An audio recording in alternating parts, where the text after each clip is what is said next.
the complications that are happening among women, and that brings us to the conversation of what is happening in schools. Now, when schools opened on the 15th of October 2020, officially, that is candidate classes, universities, and institutions, the government allowed students to go back to school. Of course, there were COVID-19 tests, and even the teachers went through the COVID-19 test. As we're speaking, there's a school that has 45 cases of COVID-19, and the numbers are still ongoing. Although that's not the conversation we'll be having today. The question that I'm asking myself is, if students are having cases, 45, what happens to all the people that are converging during this political season? Haven't you registered any deaths and COVID-19 cases? Is a question I'm asking myself.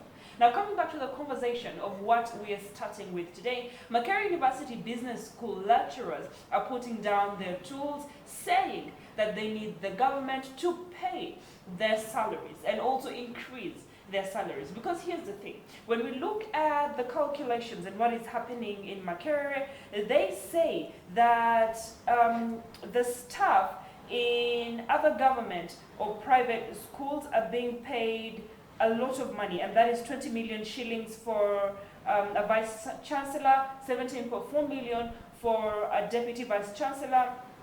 A professor gets 15 million, and an associate professor gets 14.8 million Ugandan shillings. Goes on and on about the lecturers and how much they earn.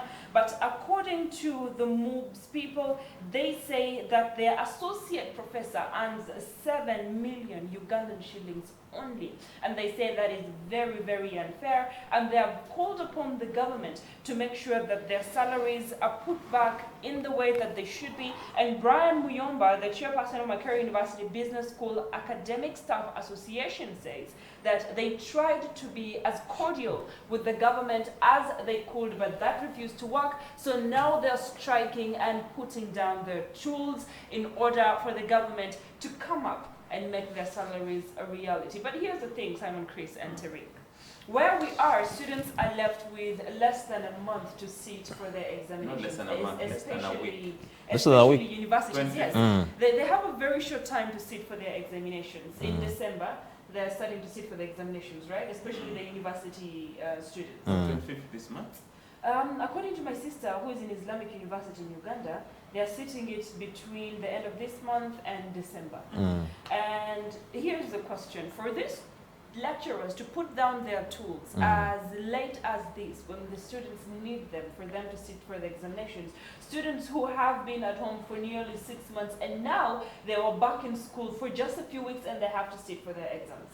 Now, away from that, these people, these concerned sources, are dealing with campaigns, most of them. The president is one of the people that they say they went to and asked for his help, and the president promised that he would help, but they're not seeing anything happening. And they're saying that now we are asking, now that these people are in campaigns and it's a political season, will their voices be heard? And if their voices are not heard, what happens to these students who are going to sit for their examinations? Well, it's so sad that all this is coming out at a crucial moment and a crucial time when our students are almost doing their final papers. The reason as to why they were sent back home, only 2 million candidates, the reason as to why they were sent back to school is to finalize with their final papers. Nate bwe kiba nti kizeemu emyezi golo mu kaseera kano nga babuze just a few weeks or a few days to the end to start their papers. Chimalamu amaanyi. Let's first take a look at the footage and then we'll be right back. Ono agattako nti bakoze kaweefube obw'enjawulo okusobola okulaba nti ensonga eno ogonjoolwa nga ne mu kaweefube oyo baasisinkanako n'omukulembeze w'eggwanga lino okusobola okugonjoola ensonga eno, era nga n'abasuubiza nti omwaka guno buli kimu kijja kuba kikoleddwako, wabula nga ne weguli kati mpaawo kyali kikoleddwa.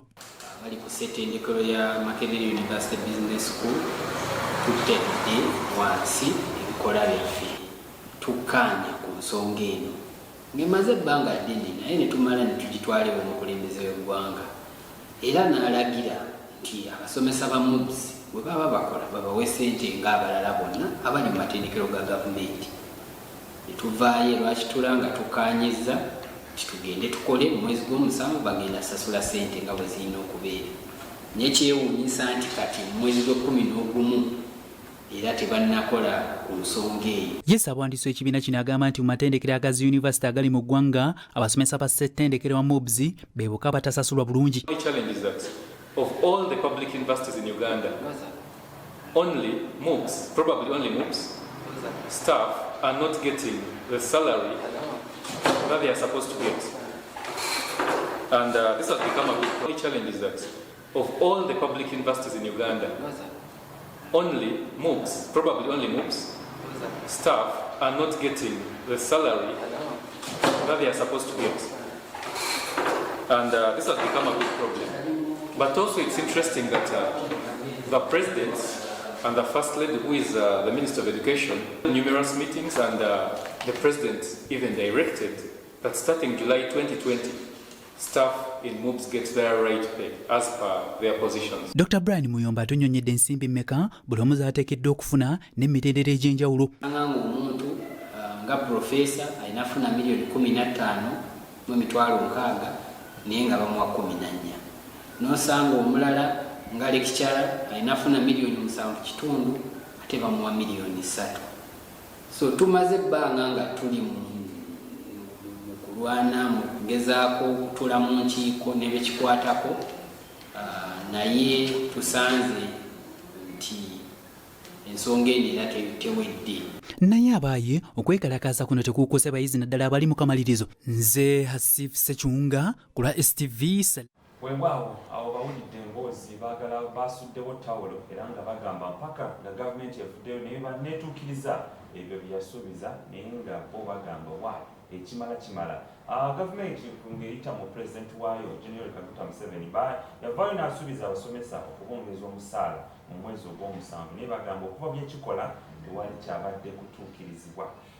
This brings us to a discussion that I've always asked a question, that when the president makes a pledge, omukulembeze gwanga bw'aba akoze ekisuubi ng'asuubiza abantu, how is the implementation supposed to be?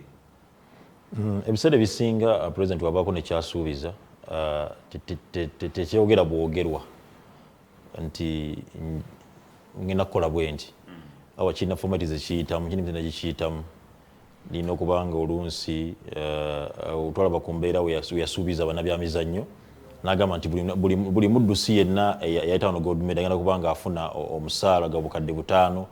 Twakumona omwana Shafiki ne omugupi w'ebikonde twabasambi omupiira nga bagabwe abakoze byonna ebirungi banga bateekera ku payroll naye bwe baatuuka okuba nti bagenda okubaninga kasente kaabwe desk eri in charge mu State House ku bya sports ebyo omukyala yabagamba nti iziti ennabusayi nagita abagamba nti president yayogera bwogezi naye nze siina kiraga nti yakola ki so walina okuba emitendera egitambuzibwa era ekirina okuba nga kiri fomo si kwogera bwogezi nti ngenda kubowa kino nekikoma bukomyawo. So kati abakulu ba university bayinza okubanga yes ayinza okubanga president yasuubiza naye nga public service tendaba kufuna gundi buyinza obwo. President baba akoze ekisuubizo nze ngamba alina okutwalayo obuvunaanyizibwa to find out whether that money is coming from State House or from the government coffers. Kubanga okusasula kino tekirina kuba mu State House era direct tebali under public service terina okuba nti abaketalinga for kirina kubanga kikolebwa okuleba nti directive ezenga ogambye minister n'agenda na following up emisana nejongezebwa naye nze na settlement yenkutte nga musajja agamba nti alina okuba nti afuna obukadde 7 ate afuna 3 lwakiri bwe kityo twatwewunye sente eri zivaayo oba tezivaayo kubanga ebintu bya Uganda naawo bimanyi sente ziyinza okubanga zirina we zivaayo nenga zirina we zibuliraawo kubanga yakugambye balina okuba bafuna musu waki afuna 3. I think what happened this time in Makerere University is usually they receive around 58.7 billion Ugandan shillings to cater for around 843 staff members. But according to these people, this year, 2021-2020 financial year, they received 53.7 billion Ugandan shillings, leaving a deficit of around 4.9 billion Ugandan shillings. And now these people are requesting for their finance counterparts to help address the fund funding problem. And that means, you see what happened in this period is that we were in lockdown and everybody was in lockdown. And it affected a lot of financial issues in different entities, and Makerere University's business school is one of them. When these institutions start, the major place where they get their money or salaries to pay the lecturers comes from the tuition that the students pay. Now, for 6 months, we've been having off school, and we're not saying that all the students had finished their tuition the moment they went back to school. And I think that's where some of the deficit comes from.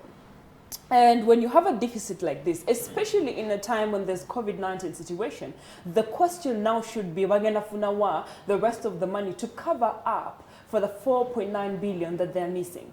Because earlier on, the money they had catered for as much as they could to pay the staff that they have.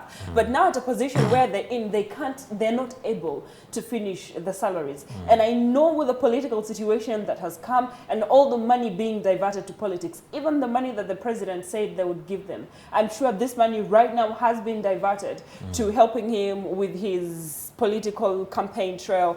And now my concern is the students. Well, Latifa and Tariq, when something goes into media, Ugandans are watching each and everything. And I will never stop saying this, that many times or oftentimes we major into the minors and minor in the majors. Era tuyinza ofuuka ekyokusekererwa singa ebifaananyi bifuluma mu musendala nti abasomesa b'e Uganda beekalakaasa. Omusomesa in any country that is looking forward to developing itself erina okufa ku kintu kye bayita omusomesa. Bwana Chris, statement eyo gy'okoze omusomesa wa Uganda yakasooka okwekalakaasa. Anti kyenkugamba, we send out a poor image to the world. Nti kinakuwaza era kimalamu amaanyi okuwulira nti omusomesa b'e Uganda beekalakaasa. Naye nga buli muntu yenna, let it be the president, let it be a doctor, let it be engineers, bayita mu muntu atya? Omusomesa. So nze ngamba, we major in the minors and minor in the majors.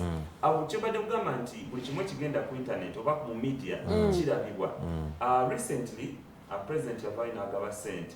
Eriyo bano be bayita ba presidential advisors bakatani kusaasira bakuchamani bani sente twaziraba abamu bavaayo and even started bragging about it.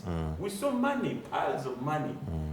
They're bragging about it like President Museveni kati omuntu wavaayo n'omusuubiza anakuwala omwana we abadde mu lockdown emyezi gijo tebalya sente zaabwe tezijja naye ate other people are bragging about money from State House. So munewo obutima bavaayo ne bakone bagamba yiyi naye ddala are we valued as teachers or not?